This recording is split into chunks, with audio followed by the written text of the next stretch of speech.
The evening sky above Earth was painted in shades of orange and pink as the sun began to set over the Pacific Ocean.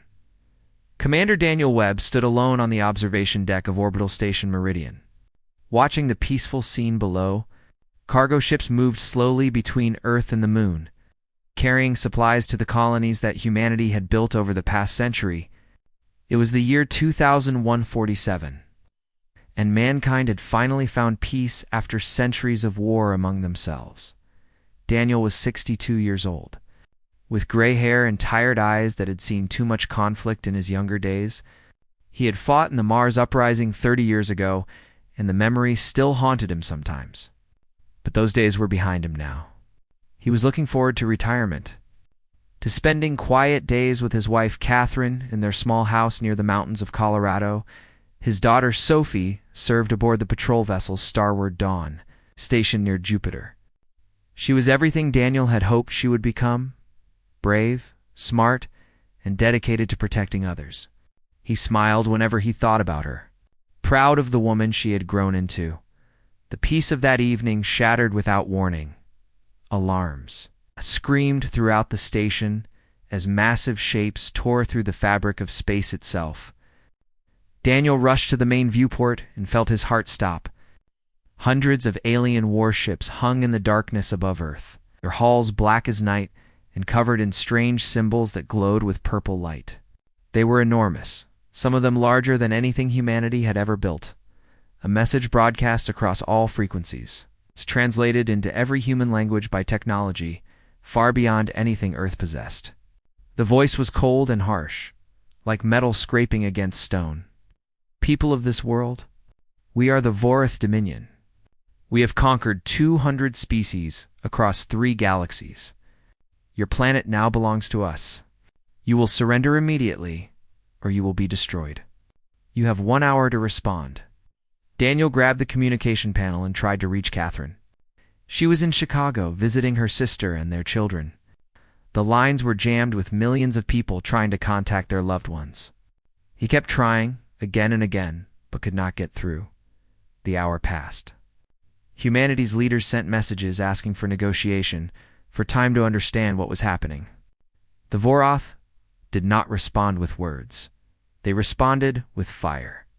Beams of superheated plasma rained down from the alien fleet, striking the surface of Earth with terrible precision. Daniel watched in frozen horror as brilliant flashes of light erupted across the planet below. New York, London, Tokyo, Beijing, one by one. The great cities of humanity vanished beneath clouds of destruction. Chicago was among the first targets. Daniel fell to his knees. His hand pressed against the cold glass of the viewport. Somewhere down there in that burning hellscape, Catherine was gone. The woman he had loved for 40 years, the mother of his child. Erased in an instant by beings who saw humanity as nothing more than insects to be crushed. The communication system finally came alive, or not with Catherine's voice. Instead, Daniel heard screaming, desperate pleas for help.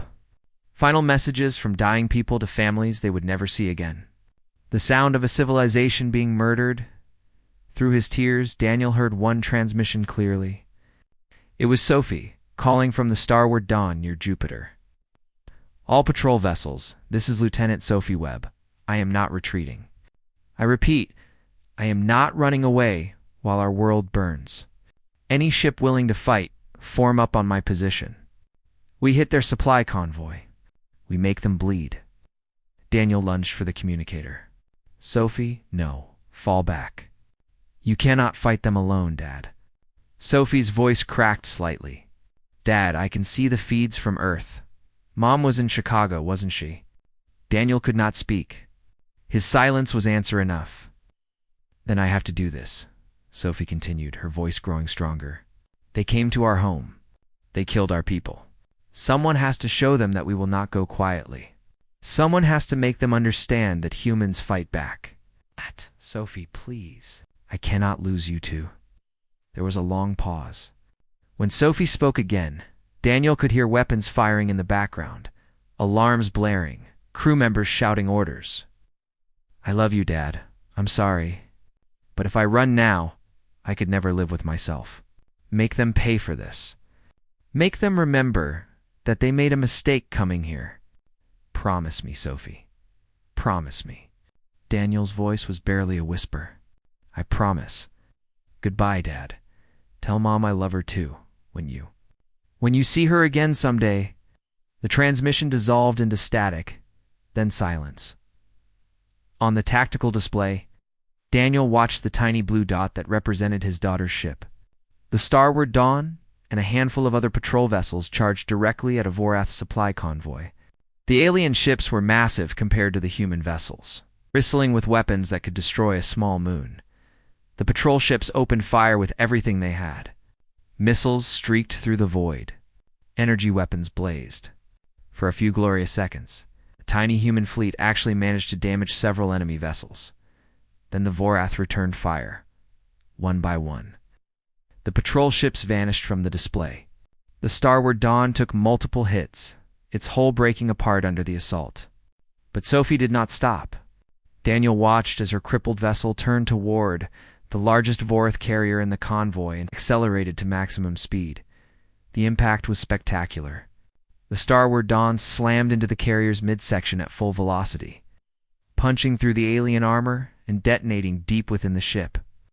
Secondary explosions rippled outward as the carrier broke in half and began to drift, lifeless. Sophie Webb died that night. But she took 2,000 Vorath warriors with her. Daniel stood motionless for a long time after the tactical display went dark.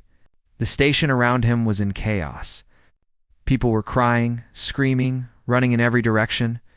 Emergency broadcasts announced that Earth's governments had fallen, that the Vorath were landing ground troops across the planet, that humanity should prepare for occupation.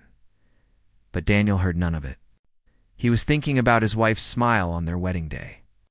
He was thinking about Sophie as a little girl, chasing fireflies in their backyard. He was thinking about everything that had been stolen from him in a single terrible evening. Something changed inside. Daniel Webb in those dark hours. The grief did not disappear. It would never disappear. But slowly it transformed into something else. Something cold and sharp and patient. The Vorath had come to Earth expecting easy conquest. They had expected humanity to surrender, to kneel, to accept their fate like every other species before them.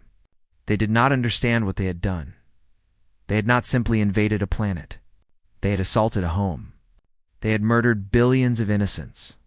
They had created widows and orphans and broken families beyond counting. And they had made enemies of every single human being left alive. Daniel Webb looked up at the alien fleet still hanging in orbit. Above the burning Earth, his tears had dried. His hands had stopped shaking. When he spoke, his voice was quiet but absolutely certain. You will regret this. Every single one of you will regret this. I do not know how long it will take. I do not know how many of us will die. But we will make you pay for what you have done tonight. We will find a way. He turned away from the viewport and walked toward the emergency shuttles. There was work to be done. The war for humanity's survival had begun. 3 months had passed since the sky burned. Earth lay broken beneath the boots of its conquerors, its once proud cities reduced to rubble and ash. The Vorath had declared victory and begun stripping the planet of its resources. Millions of surviving humans were herded into labor camps, forced to work until their bodies gave out. Those who resisted were executed publicly, their deaths broadcast as warnings to others. But in the cold darkness of the asteroid belt, far from Vorath patrols, humanity was quietly preparing its revenge. Admiral Patricia Huang stood in the command center of a hollowed-out asteroid that served as the Resistance headquarters. She was 62 years old, a small woman with steel-gray hair pulled back in a tight bun. Before the invasion, she had been planning her retirement. She had wanted to spend her remaining years painting landscapes and spoiling her grandchildren. Now she commanded the remnants of humanity's military forces. The command center was crowded with officers, studying tactical displays and engineers arguing about weapons designs. Every face showed exhaustion. Every pair of eyes held the same burning determination. "Port," Patricia said, her voice cutting through the noise. A young officer named Lieutenant Kevin Ortiz stepped forward. He had been a friend of Sophie Webb, had served in the same patrol squadron. The guilt of surviving when she had not weighed heavily on his shoulders? We have 53 combat-ready vessels, Admiral. Another 20 are being converted from mining ships. Our recruitment numbers continue to grow. Survivors are reaching us from every corner of the solar system. Tricia nodded slowly. And our new weapons? Dr. Helen Park answered that question. She was a physicist who had lost her entire family in the bombardment of Sol. Her grief had transformed into a relentless focus on developing technology that could hurt the Vorath. We have successfully reverse-engineered several Vorath weapon systems. Our ships now carry plasma cannons equivalent to their standard armament. Additionally, I have developed a new shielding system that should allow our vessels to survive direct hits that would have destroyed them before. How confident are you in these systems? Helen's expression did not change. Confident enough that I will personally serve aboard whichever ship tests them first. On the other side of the command center, Daniel Webb watched the proceedings in silence. The past 3 months had changed him. His hair had gone completely white. Deep lines creased his face. But his eyes were clear and focused. Burning with a cold fire that never dimmed, he had thrown himself into the resistance with total dedication. He trained new pilots 18 hours a day, pushing them harder than anyone else, demanding perfection because perfection was what they needed to survive. When he was not training pilots, he was studying Vorath tactics, learning their patterns, identifying their weaknesses. Everyone in the Resistance knew his story. Everyone knew about Catherine and Sophie. No one spoke of it to his face. They simply watched him work himself toward the edge of collapse. And they understood. Admiral Huang approached him after the briefing concluded. Daniel, you need to rest. You have been awake for 36 hours. I will rest when we take back Earth. You will be no use to anyone if you collapse from exhaustion. Oh. Daniel turned to face her. My daughter gave her life to hurt them. My wife died in fire that she never saw coming. Every minute I spend sleeping is a minute I am not working to honor their sacrifice. Patricia placed a hand on his shoulder. I understand. Believe me, I do. I lost my husband in the first bombardment. My son is somewhere in those labor camps on Earth, if he is still alive at all. But we cannot win this war through willpower alone. We need you healthy and sharp. Before Daniel could respond, an alarm cut through the command center. Officers rushed to their stations as tactical displays flickered to life. Multiple contacts approaching, Kevin Ortiz announced. Vorath patrol ships. 3 vessels, heading directly for our position. Patricia's expression hardened. They have found us. All hands to battle stations. Prepare to engage. Daniel was already moving toward the hangar bay. I am taking my squadron out. Daniel, wait, 3 patrol ships. We have 40 pilots ready to fly. This is exactly the kind of engagement we need to test our new weapons. Patricia hesitated for only a moment, then nodded. Go, make them pay. The battle was short, but intense. Daniel led his squadron directly at the Vorath patrol ships, while the rest of the human fleet provided covering fire. The new plasma cannons worked exactly as Helen had promised. Human weapons tore through Vorath armor that had previously seemed invincible. The alien vessels tried to retreat when they realized they were outmatched. Daniel did not let them. His squadron pursued them relentlessly, destroying each ship before it could jump to safety and report their location. When the last Vorath vessel exploded in a bloom of orange fire, a cheer went up throughout the Resistance fleet. It was their first real victory, their first proof that the invaders could be beaten. Daniel did not celebrate. He simply turned his ship around and headed back to base, already thinking about the next battle. Meanwhile, on occupied Earth, another kind of resistance was taking shape. Grace Porter crouched in the ruins of what had once been a shopping mall in Denver. She was 24 years old, with short brown hair and eyes that had become old beyond their years. Before the invasion, she had been a graduate student studying biology. Now she led a resistance cell of 37 fighters who conducted raids on Vorath supply lines. Movement on the East Road whispered a young man named Carlos beside her. Voroth Supply Convoy. 6 vehicles. Grace studied the convoy through her binoculars. The Voroth vehicles were ugly things, built for function rather than beauty. Each one carried supplies destined for the occupation forces in the city. "We hit the lead and tail vehicles first," Grace said quietly. "That will trap the ones in the middle. Then we move in fast, take what we can carry, and disappear before their reinforcements arrive." Carlos nodded. "And the Vorath soldiers?" Grace's expression did not change. "We kill them. Every single one." The ambush went exactly as planned. Human-made explosives destroyed the first and last vehicles in the convoy. Resistance fighters emerged from hiding and opened fire on the trapped aliens. The Voroth were larger and stronger than humans, but they had grown complacent in their easy victory. They were not prepared for an enemy that fought with such desperate ferocity. Within 5 minutes, the convoy was destroyed, and the resistance fighters were fading back into the ruins. Carrying stolen weapons and medical supplies, Grace paused at the edge of the destruction to look back at the burning vehicles. She thought about the person she had been before all of this. That young woman who had worried about exams and thesis papers and whether her boyfriend was going to propose seemed like a stranger now. The Voroth had taken that person away. They had taken so much from so many people, but they had not taken humanity's will to fight. Grace turned away and followed her people into the shadows. Somewhere out there in the asteroid belt, the main resistance was building a fleet.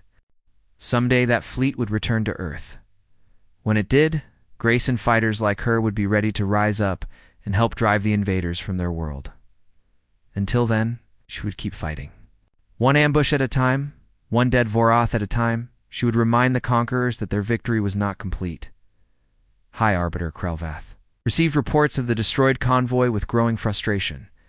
This was the 7th such attack in the past month.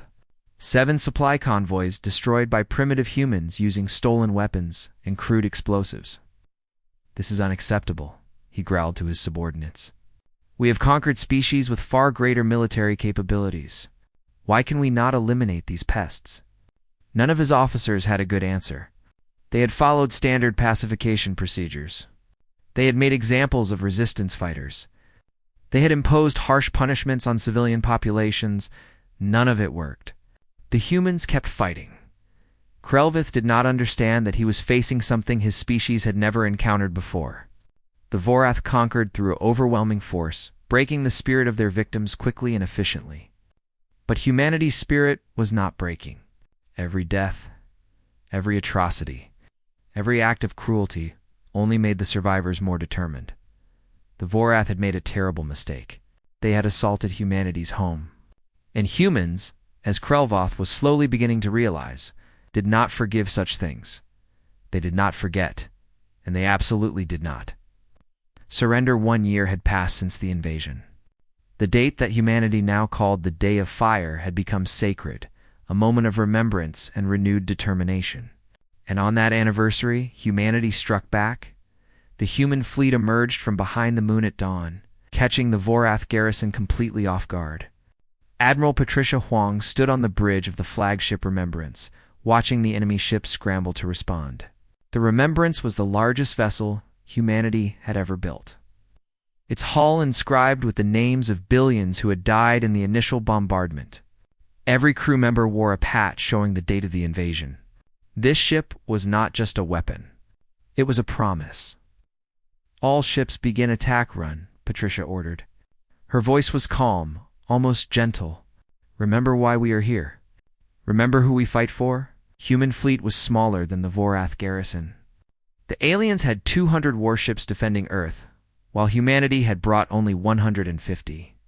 By any reasonable calculation, the attack should have failed, but the Voroth did not understand what they were facing. Daniel Webb led the fighter wings, his small craft dancing between enemy vessels and unleashing precise strikes against their weapon systems.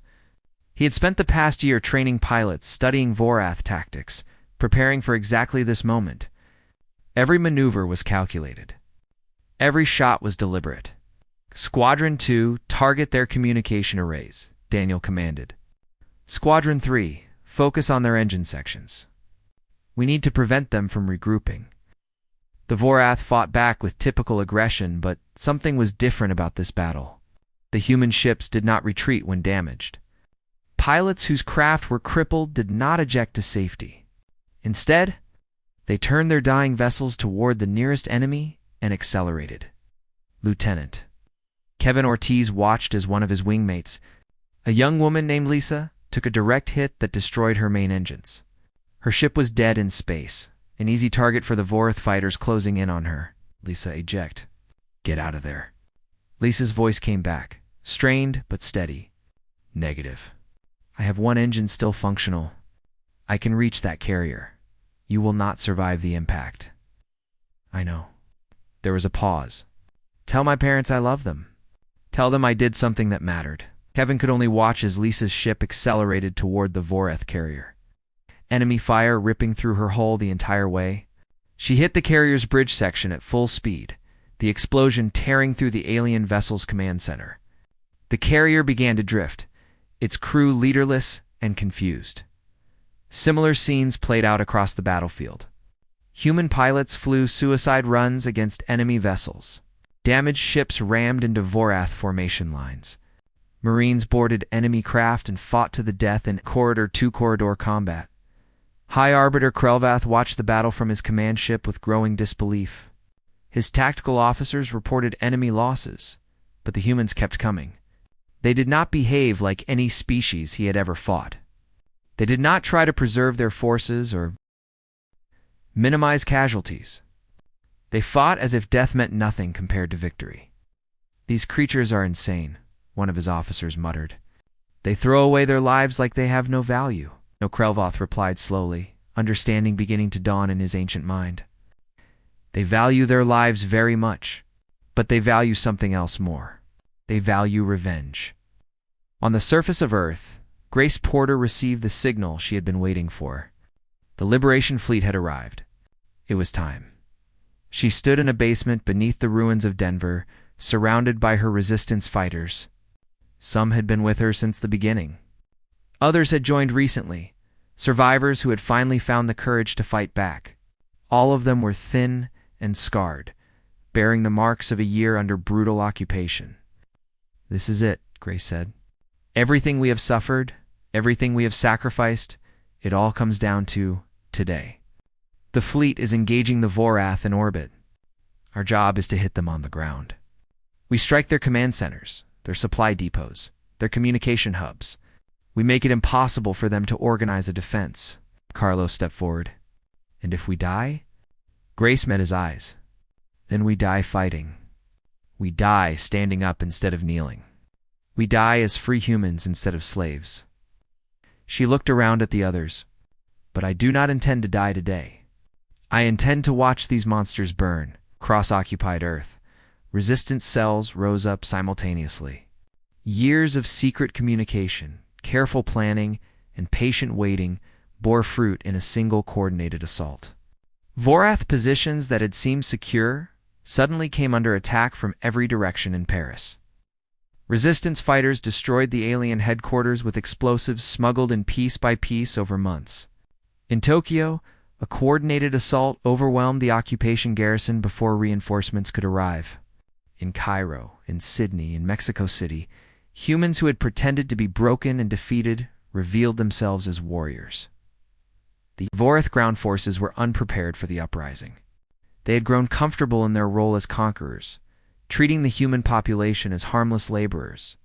Now those same humans were attacking with weapons stolen from their masters, fighting with a fury that no training could match. Back in orbit, the tide of battle had turned decisively. Admiral Huang directed her forces with precision, exploiting every weakness in the Vorath formation. Dr. Helen Park's shield technology proved its worth, allowing human ships to absorb punishment that would have destroyed them a year ago. Daniel Webb led a boarding party onto Krelvath's command ship. The fighting was brutal, corridor by corridor, room by room. Vorath warriors were larger and stronger than humans, with natural armor and razor-sharp claws. But Daniel's team had trained for this. They had studied Vorath physiology, learned where to strike for maximum damage. Practiced fighting in close quarters. Until the movements became instinct. Daniel personally led the assault on the command center. The doors blew inward, and his team poured through, weapons blazing. Voreth officers fell before they could react. In moments, only High Arbiter Krelvath remained standing, surrounded by the bodies of his guards. The alien towered over Daniel, his insectoid face unreadable. "You, the one whose offspring died in the first battle?" Daniel's grip on his weapon tightened. "You remember? I remember all the species we have conquered. None have ever fought like yours. None have ever caused us such trouble." No. Krelvath's mandibles clicked together. "Why do you persist? You cannot hope to defeat the Dominion. We span thousands of worlds. Your entire species could not match our numbers." "You are right," Daniel replied. "We probably cannot defeat you. Not completely. But we can hurt you. We can make you bleed. We can show the galaxy that the mighty Vorath can be fought." "To what end?" "You will all die eventually." Daniel stepped closer, his voice dropping to barely a whisper. "Maybe. But before I die, I am going to kill you. I am going to watch your fleet burn. I am going to liberate my homeworld. And then, whatever comes next, I will face it knowing that I did everything in my power to make you pay for what you did to my family." Krelvath lunged forward with surprising speed, his claws slashing toward Daniel's throat. But Daniel was ready. He had spent a year preparing for this moment. He ducked under the attack, brought his weapon up, and fired 3 shots directly into the alien's central nervous cluster. The High Arbiter collapsed, his body twitching as life faded from his ancient eyes. Daniel stood over him, breathing hard, feeling nothing but empty satisfaction. "That was for Sophie," he said quietly. "That was for Catherine. That was for every human being you murdered." The battle for Earth ended with the Vorath fleet in ruins. Some ships escaped, jumping to safety before they could be destroyed. But the vast majority were left drifting as burning wreckage in orbit around the planet they had tried to conquer. On the surface, the occupation forces surrendered or fled. Human flags rose over cities that had been under alien control for a year. People emerged from hiding, weeping with joy, embracing strangers as brothers and sisters. Grace Porter stood in the middle of a ruined street in Denver, watching Vorath prisoners being led away by resistance fighters. The aliens looked confused, unable to understand how their conquest had failed so completely. Admiral Huang's voice came over the communication system, broadcast to every human on Earth and beyond. "People of Earth, people of humanity, our home has been liberated, but our work is not finished. The Vorath Dominion still exists. They will come back if we allow them to rebuild. We cannot let that happen. We will take this fight to their territory. We will free the species they have enslaved. We will show the galaxy that no one, no matter how powerful, can assault our home without facing consequences." Grace looked up at the sky. Where human ships now patrolled instead of alien vessels, the war was far from over. But for the first time in a year, humanity could hope. 2 years after liberation, the scars on Earth were slowly healing, but the war had expanded beyond anything humanity had imagined. The first expeditionary fleet launched from Earth's orbit, bound for Vorath space. Carrying humanity's anger across the stars, Admiral Patricia Huang stood on the bridge of the Remembrance. As the fleet prepared to jump into enemy territory, 300 warships waited for her command, crewed by humans who had volunteered to take the fight to the monsters who had attacked their home. Behind them, Earth hung in the viewport, a blue marble that they might never see again. "All ships report ready, Admiral," her first officer announced. Patricia nodded slowly. "Engage jump drives. Take us in." The fleet vanished from human space in a flash of light, crossing distances that would have been impossible just a few years before. Vorath technology captured and improved upon. Now powered humanity's war machine, the journey to the first target took 3 weeks. Daniel Webb spent that time training his pilots, running simulations, preparing them for combat against enemies they had never faced in their home environment. He was 64 years old now, too old for frontline combat by any reasonable standard. But he refused to stay behind while others fought. Grace Porter, now a colonel commanding the ground forces, joined him in the observation deck one evening. She had changed since the early days of the Resistance, her youthful features hardened by years of guerrilla warfare. But her eyes still held compassion alongside determination. "You should rest more," she said, echoing Admiral Huang's words from years ago. "Rest is for peacetime. There may never be peacetime again, Daniel. Not in our lifetimes." He turned to look at her. "You think I do not know that? I made peace with dying a long time ago. The only question is whether I can take enough of them with me before I go." Grace was quiet for a moment. "Is that really all you have left? Revenge?" Daniel considered the question carefully. "At first, yes. After Catherine and Sophie, revenge was all I could think about. I wanted to hurt them the way they hurt me. I wanted to make them suffer. And now? Now I understand that revenge is not enough. We are fighting for something bigger than ourselves. We are fighting for every species the Vorath have enslaved. We are fighting for a galaxy where no one has to fear conquest." He paused. Sophie would have liked that. She always cared about the bigger picture, even when I could only see what was right in front of me. The first target was a Vorath colony world called Threshinok, a major military staging area. The fleet emerged from jump space and immediately engaged the defending forces.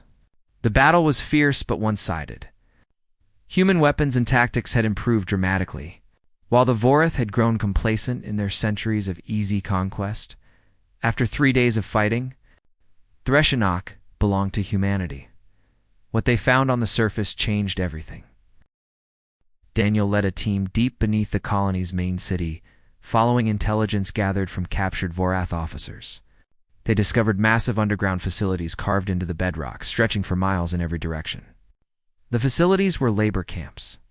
Thousands of aliens from dozens of species huddled in cells and work areas, their bodies thin and broken from years of slavery. They looked up at the human soldiers with expressions mixing fear and desperate hope. Most had never seen a species that was not Vorath. They did not understand what was happening. Daniel stood frozen in the entrance to one of the largest chambers. Creatures of every shape and size filled the space. Tall, willowy beings with silver skin. Small, furry creatures with 6 eyes. Massive quadrupeds covered in scales. All of them bore the marks of captivity, brands, scars, missing limbs. "God," whispered one of the soldiers beside him. "How many are there?" "Thousands in this facility alone," Daniel replied. "And according to Vorath records, there are hundreds of facilities like this across their territory." An elderly alien approached them slowly. He was tall and thin, with pale blue skin and large dark eyes that seemed to hold centuries of sorrow. He spoke in a language that translation devices could parse, though his voice was weak from disuse. "You are not Vorath?" "No, we are humans. We came from a world called Earth." The alien's eyes widened. "Earth. We have heard rumors. The world that fought back? The world that refused to kneel. That is us." Tears began to stream down the alien's face. "We had given up hope. My people, the Kethari, were conquered by the Vorath over 1,000 years ago. We have served them for generations.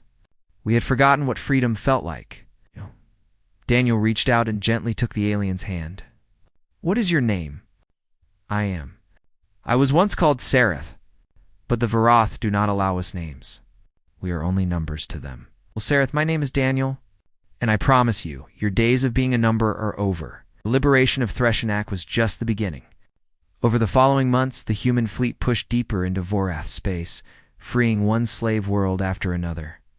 Species that had been subjugated for centuries found themselves suddenly released from bondage. And many of them wanted revenge as desperately as humanity did. The Coalition of Free Species was born in the cargo hold of the Remembrance. As representatives from a dozen liberated species gathered to discuss their future, Admiral Huang presided over the meeting, though she made clear that humanity did not intend to replace one empire with another. "We are not conquerors," she told the assembled aliens. "We are not here to rule you. We are here to offer you a choice: freedom or continued slavery. If you choose freedom, we will help you defend it. If you choose to join our fight against the Vorath, we will welcome your aid. Sareth, who had emerged as a leader among the freed Cathari, spoke for many when he responded. For 1,000 years, we accepted Voroth rule because we believed resistance was impossible. Your species has shown us otherwise. You are small, fragile, short-lived by our standards. Yet you broke free of their grip and came to liberate us. He paused, looking around at the other alien representatives. My people will fight alongside you. We will help you destroy this empire of suffering. And we will teach the Voroth what they taught us long ago, that those who live by conquest will one day face the fury of the conquered. One by one, the other species agreed. The coalition grew from a handful of worlds to dozens, then hundreds. Former slaves became soldiers. Ancient knowledge, suppressed by the Voroth for centuries, was recovered and shared. The tide of the war began to shift. But the Voroth dominion was not finished. Word reached the human fleet that the eternal sovereign himself, the ancient being who had ruled the dominion since before recorded history, had awakened from his long slumber. He was gathering the largest fleet the galaxy had ever seen, preparing to crush the rebellion once and for all. Daniel received the news in his quarters aboard the Remembrance. He studied the intelligence reports carefully, calculating the numbers. The Voroth armada would number in the thousands. The coalition could not match such force in open battle. Grace found him there hours later, still staring at the same data. Tell me you are not thinking what I think you are thinking, she said. The only way to stop that fleet is to cut off its head, Daniel replied. Kill the eternal sovereign, and the dominion falls apart. Their entire system is built around his authority. And how exactly do you propose to get close to the most heavily guarded being in the galaxy? Daniel smiled grimly. I have some ideas. Sareth has been telling me about his people's history. Before the Voroth conquered them, the Cathari built the cities that the Dominion now uses as its capital. There are passages, hidden ways that the Voroth have forgotten. Grace stared at him. You want to infiltrate the Voroth homeworld. I want to win this war. Whatever it takes. Grace was quiet for a long moment. Then she nodded. If you are going, I am coming with you. You will need someone to watch your back. This is likely a one-way mission, Grace. The chances of survival are... I know what the chances are. I also know that if we do not try, the Voroth will destroy everything we have built. They will reconquer Earth. They will re-enslave the species we have freed. Everything we have sacrificed will be for nothing. Daniel studied her face, seeing the determination there. She had grown so much from the frightened graduate student he had first heard about years ago. Now she was a leader, a warrior, someone willing to die for what she believed in. All right, he said finally. We do this together. The mission was set. The fate of the galaxy would be decided not by massive fleets, but by a small group of volunteers willing to walk into the heart of darkness. For humanity, and for every species that had suffered under Voroth rule. Failure was not an option. 5 years after the invasion of Earth, the war had reached its final chapter. The Eternal Sovereign's armada hung in the void like a cloud of death. 10,000 warships preparing to descend upon Earth and end humanity once and for all. The coalition fleet, though larger than ever before, could only field 3,000 vessels in defense.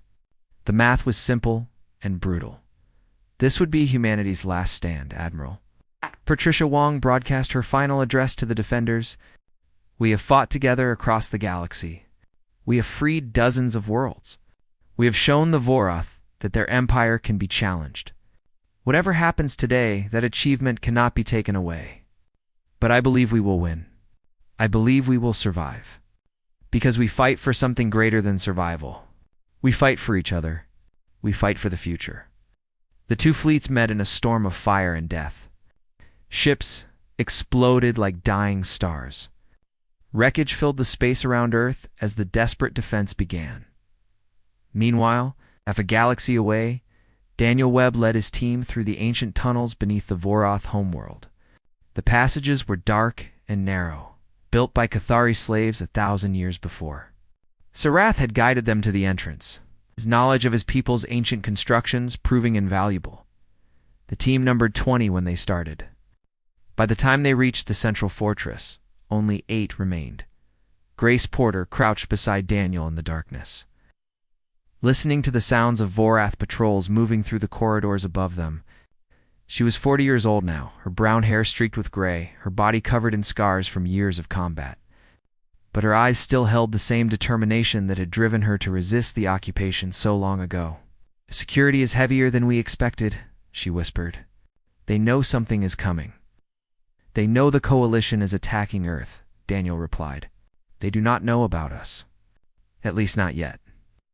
Carlos, who had fought beside Grace since the early days of the Resistance, checked his weapon. "We are running out of time. The battle at Earth will be decided in hours." Daniel nodded. "Then we move. Now." The infiltration of the Eternal Sovereign's throne room was the most dangerous operation any of them had ever attempted. Vorath guards patrolled every corridor. Automated defenses covered every approach. The ancient being had protected himself with layers of security that had never been breached, but the tunnels bypassed most of those defenses. The Cathari had built them as emergency escape routes, hidden from their eventual conquerors. For 1,000 years, those tunnels had remained unused and forgotten, until now. The team emerged into a service corridor near the throne room. 2 guards stood at the entrance. Daniel and Grace moved together, years of training making their coordination seamless. The guards fell without raising an alarm. "Charges are set," Carlos reported. 30 minutes until detonation." Daniel took a deep breath. "Everyone knows their role. We breach the throne room, we kill the Sovereign, we get out." "Simple. Simple," Grace repeated dryly. "Right." The doors to the throne room exploded inward. The team poured through, weapons blazing. Vorath guards rushed to intercept them, but the humans had surprise on their side. The element of shock bought them precious seconds. The throne room was vast, stretching hundreds of meters in every direction. At its center sat the Eternal Sovereign himself, a massive creature whose body had merged with the machinery of his throne over countless centuries. He was ancient beyond comprehension. His mind connected to systems that spanned the entire Dominion. He watched the attacking humans with something like curiosity. "You are the ones from Earth," he said. His voice echoed through the chamber, emanating from speakers built into the walls. "The species that refused to kneel.